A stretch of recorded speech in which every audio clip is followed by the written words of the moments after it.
All right, traders, the green streak is back. I ended up making 6K today. With that being said, I'm going to prepare you to trade the best setups at the best prices. We're going to be going over our new key updated levels that we're planning to trade at this week, where to buy calls and go long, where to buy puts and go short. I'm also going to be explaining to you today's price action analysis, some trades that were made, along with commentary and watch list. Let's get straight into it. So in terms of the SPY in today's price action, we opened up with a nice little gap down. With that being said, I told people to avoid puts. The way that the pre-market chart was looking to me when I was studying it, it looked like it was going to try to spike. And I told them in terms of my watch list to wait until $429. As you can see, in terms of today's high of day, the high of day was literally almost at that level. It got to a high of 428.45. If you were to take puts towards our key levels that we mentioned, that 428 to 429 zone, you would have done very well overall, nicely. And there was three opportunities to do that. There was an opportunity to do it right here. There was an opportunity to do it right here when it was literally so obvious. We had a lot of people bank on puts on this second time here, taking advantage of this downtrend because it was the best level possible on the day. Massive downside potential. If you watched and studied my video yesterday, basically we were expecting it to close in the middle. We were expecting SPY to close kind of in the middle, and if that's the case, we're going to be channeling calls towards the low of day where the bear trap got created, and we're going to be targeting puts towards the high of day where the bull trap got created, right? So you got to kind of wait and let the bear and bull traps get created at first if you're going to target channels. There is ways to identify where those channels are going to potentially be. My level was 429, but it ended up being slightly lower at 428.50. But the point is, man, when you see that massive crash like this, and then it just rips right back up, you're going to want to hit puts. When you're seeing bearish confirmations, bearish wicks, it cracks support right here, spikes back up, lower highs, all confirmations to be shorting, along with the bearish M. This right here, it's forming a bearish M pattern, kind of like, Batman's, mask in a sense, like the hat, right? So, if you just see this bearish M pattern, you're going to want to be doing puts when it's ripping back up to previous support levels, like on the top of this, right? With that being said, that was the main overall sense in terms of some logical trades that could have been very, very well made. Like I said, in the pre-market, I'm targeting puts at 429 as we will try to spike. I was basically saying SPY is going to try to spike, wait till 429 for puts. And the way you could have figured out that it was the lower level, it already crashed massively from 428.50. We think it's going to close in the middle. So just hit puts when it goes right back up, right?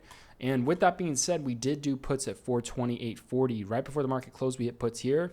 Very nice trade. I made $3,000 on that. That was just obvious. The previous support was going to try to react as a resistance. Right here, your previous support at this 428.40-ish level. Of course, it's going to try to drop and react as a resistance, this 428.30, right? With that being said, if we were to look at the 30-minute chart in terms of some patterns that were predictable, SPY was nearly at the lows. It forms the green bullish candlestick, and then it starts to climb back up. Remember how we've been discussing this pattern has been literally working for 3 weeks straight? Whenever SPY forms one of these wicks, whether it's a bearish or bullish wick, on the same day, if not the next day, it goes back up to retest the wick. It formed a wick right here. It spikes back up to retest the wick and tries to break out. It formed a wick right here.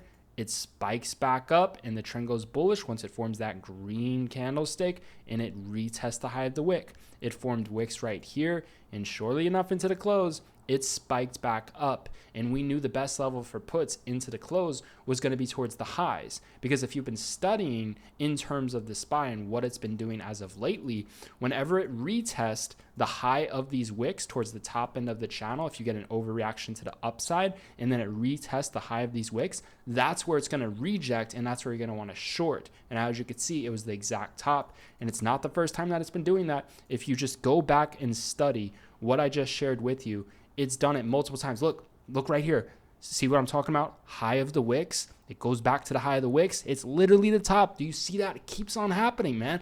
I really do genuinely hope you guys are applying this information that I'm sharing within these videos, because I'm showing you how to master the price action for SPY, and I'm giving you some insight into that third eye that we have so you can profitably trade the SPY, man. This is simple. Best thing you could do is to wait for something to develop. I truly don't understand why some people were hitting puts at open when SPY's gapping down at key major support right here? Why are you hitting puts at open when there's bottom wicks at 426.50 and then it quickly recovered to 428? And I also brought awareness on the daily chart that I was going to try to close in the middle. And why would you puts when it's gapping down, it's going to try to explode up to fill the gap? It just made no sense to do puts at open. That's why I said $429. And you could just see right here, this was a nice level, right? This 428.50. SPY fell off a cliff yesterday when it cracked that 428.50, right? Why would you want to buy puts down here? Wouldn't it make sense to buy puts where the bull trap got created up here? And if it doesn't test, it doesn't test. Then so be it. There's always going to be more trades. Look for oversold call opportunities, right? Don't chase the trends. Wait for the bull traps and the bear traps to get created, right? Oh, the bears just got screwed it open. It's exploding up to fill the gap. Where was a major bear trap created yesterday? A major bull trap created yesterday was at 428.50. That's when it sold off and got crushed. So pay attention to these things. Another pattern that I was seeing a lot of awareness to is whenever SPY formed a red candle on the 30-minute today, it formed a green candle right after. It forms a red candle right here, goes green. That's a nice bullish wick as well. Forms a red candle right here, goes green. Forms a red candle right here, goes green. Red candle right here, goes green. It was following that pattern even after hours. Red candle right here goes green. So those are some eye openers that I wanted to bring awareness to. With that being said, how do we prepare for tomorrow and what do we need to understand? So in terms of the daily chart at the moment, based off of how it closed, we decided to not swing trade puts. I'm not swing trading puts. The trend has just been too strong in such a short period of time, from 410 all the way to 430, right? It's still lacking confirmation. What I do like about puts is it basically filled this gap at 429.70. Technically it hasn't filled, but ever since we hit that 429.70 almost, it's been selling off. It's been trying to drop. However, it's still holding key support, this 426.30. In order for this to flip actually bearish, they need to bring this under 426.30 and turn it into resistance. They brought it under, but they didn't turn it into resistance. It exploded back up and then bounced into the close. With that being said, if you were to study on how it reacted here, when it retested the high of this wick, it dropped. So what can potentially happen is see how it explodes up and retests the high of the wick and then it drops. It explodes up, retests the high of the wicks. Basically what can be happening is we can be seeing a nice pullback. And then again, another bear trap is going to get created at key support levels. So if that pattern repeats itself, and this 428.50 maintains resistance, you're going to want to keep an eye on 428 and 428.50. If you see that reacting as a resistance and it's cracking, I think you're going to be good to go on puts. If you see it drop and react as a resistance, this is 428. And then in terms of how low we're going to go, we're looking at 426.50. And if we go under 426.50, I do believe another bear trap is going to trigger. And in terms of the levels, that would be nice opportunities for calls would be this level right here, this 424. 424 would be a beautiful level to buy calls at, man. If that pattern that I just showed you repeats itself, they're going to try to drop it lower and then spike it right back up. And it should either spike at 426.30 or 424. But what I'm telling you is, this should have a very nice spike at 424. If this drops off tomorrow and starts selling off, I need you to keep an eye on that 424 level. This is what we call a gap breakdown level. So the point is, SPY gapped up. The low of day from when it gapped up, from when it opened up higher than it previously closed, was 423.95. If you see SPY ever sitting at that level, right? So you're going to set your price alerts at these key levels that I'm giving you. You're going to wait for them to trigger, and you're going to trade the best setups of his prices. If you see that the bears cannot crack this level, it's consolidating, it's holding up. It's proven, it's had small rips already, it's had small spikes. It's been holding that level for a long period of time. You're going to want to be getting into call options, man. If they cannot go below 424 and it maintains consolidation, the only way to go is up. And what I need you to understand is when it cracks, reacts as a resistance and goes bearish and maintains the ceiling, then they're going to try to bring it to 421.82. But based off that pattern history that I showed you, I don't care about that, even if it looks bearish. I don't want puts at the lows at support where a major bear trap got created and it went all the way to 129.70, especially with this pattern that can potentially repeat itself. I will be watching if it does. Basically, SPY forms these top wicks. You can see the top wicks. SPY forms these top wicks. It retests the high of the wick. It retests the high of the wick. Then it starts to drop. In order for that pattern to repeat itself, we're going to need to go under 428 and form a roof of 428. If so, then this is technically going to be considered as like lower highs, where this previous 428.50 support cracks, spikes back up, reacts as a resistance. Then they're going to try to drop it lower. I wouldn't be aiming for a lower target. I'd be selling into the dips, into the support, right? And then I would be looking for a call opportunity at 424. And if I got stopped out at 424, I would hit calls and make all my money back at 421.82. That's the game. Now, let's discuss upside potential. Say that pattern doesn't repeat itself. There's no confirmations for puts. It's not cracking and looking bearish into 428. What are we going to do then? I don't want to buy calls at higher levels. So what I'm going to do is I'm going to do this. I'm going to target puts at two levels. 429.70 with a very tight stop loss. The reason why, gap close reversal, big downside potential. But this is the true play, man. If this went bullish tomorrow, 431.73. If they're going to bring 432 puts out of the money, I'm going to be buying those puts. And then I'm going to be selling right back in the money with a tight overall stop. And then if I get stopped out and that doesn't work, then I'm going to the next level. And if you look at the next level on the daily chart, the next level for puts, if it broke above 431.70, went bullish, I personally don't think it's going to happen. I think it's going to have a nice little drop once we test that level for the first time. And it could be a very small drop. I will do very, very well. I can make $5,000 on just a 30, 40 cent move from out of the money to in the money with a decent position size, right? I don't need big moves. I'm at a point where, it adds up very, very quickly. And if you're not at that point, it's just going to take time. It's going to take, it could take years for you to get to that point. But once you have it, you can make a very, very nice level off of small moves on the SPY. If you don't have a large account, then you're going to be making nice percentage-wise on more short-term expirations. If you do have a large account, then you're going to be making a lot dollar-wise, and you can do more conservative options, right? With that being said, the next level would be $435. If you go back throughout the daily chart, you can visually see if they push this above 432. I don't think it's going to happen first. I think it's going to reject first.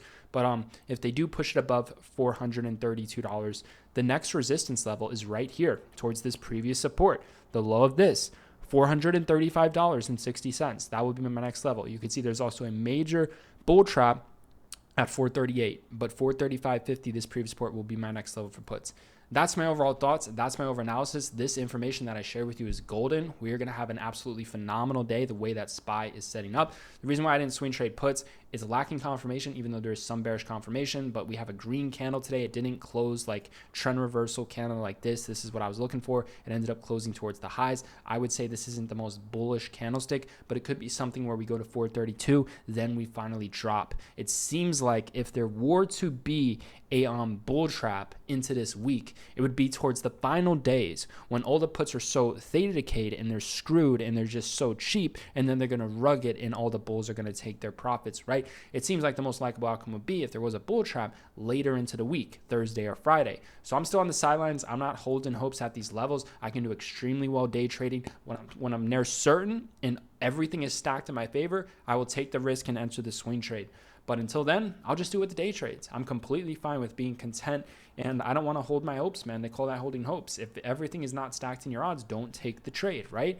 There's day trades and there's swing trades. Put all the odds in your favor. If all the odds aren't in your favor, wait for the odds to be in your favor, right? One thing in terms of this week that I did catch an eye on is I've been a little bit bored, so it sparked my interest to over trade. What I'm going to say about this is a lot of people are going to justify over trading for two reasons. They want to push themselves to their abilities to maybe create different strategies, to test their limits, to do more and try to make money other ways, other trading strategies, but those other ways and other trading strategies are not the best strategies. Another reason is they have a goal. If you have a goal where you want to make, $500 a day, you're going to find ways to try to achieve your goal in the most logical way possible, but you're going to be doing things that aren't the best setups at the best prices. You're going to be making trades that aren't 100% the best to try to achieve a goal that has nothing to do with trading, with the chart, or with the market. So I would strongly encourage you